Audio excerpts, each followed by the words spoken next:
December 15ஆம் தேதி வாராகி அம்மன் உங்களுக்கு தரக்கூடிய மெசேஜ் என்ன அப்படின்றத பார்க்கலாம்.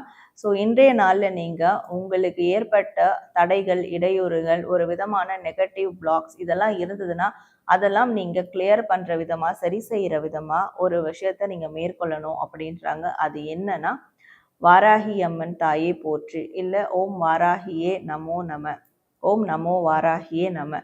இதில் ஏதாவது ஒரு ஸ்லோகனை நீங்கள் 108 தடவை இன்றைய நாளில் காலையிலையோ இல்லை மாலை வேளையிலையோ நீங்கள் சொல்லணும். வாராகி அம்மன் முன்னாடியோ இல்லை வாராகி அம்மன் கோவில்லையோ. இதை நீங்கள் இன்றைய நாளில் செய்கிறதுனால உங்களுக்கு உள்ளேயோ உங்களுக்கு வெளியோ ஏற்பட்ட எப்பேற்பட்ட ஒரு பிளாக்காக இருந்தாலுமே அதெல்லாம் சரியாகும். தடைகள், இடையூறுகள், பிரச்சனைகள் எல்லாமே உங்களுக்கு ஒரு தீர்வுக்கு வரும். ஸோ இந்த விஷயத்த நீங்கள் இன்னைக்கு வாராகி அம்மன் பேரை சொல்லி செய்யணும் அப்படின்றது தான் வாராகி அம்மன் உங்களுக்கு தரக்கூடிய ஒரு மெசேஜாக இருக்குது. நீங்கள் வாராகி அம்மன் தாயே போற்றி அப்படின்னு டைப் பண்ணி உங்களுடைய வேண்டுதல்களை கமெண்ட் பண்ணுங்கள். நன்றி.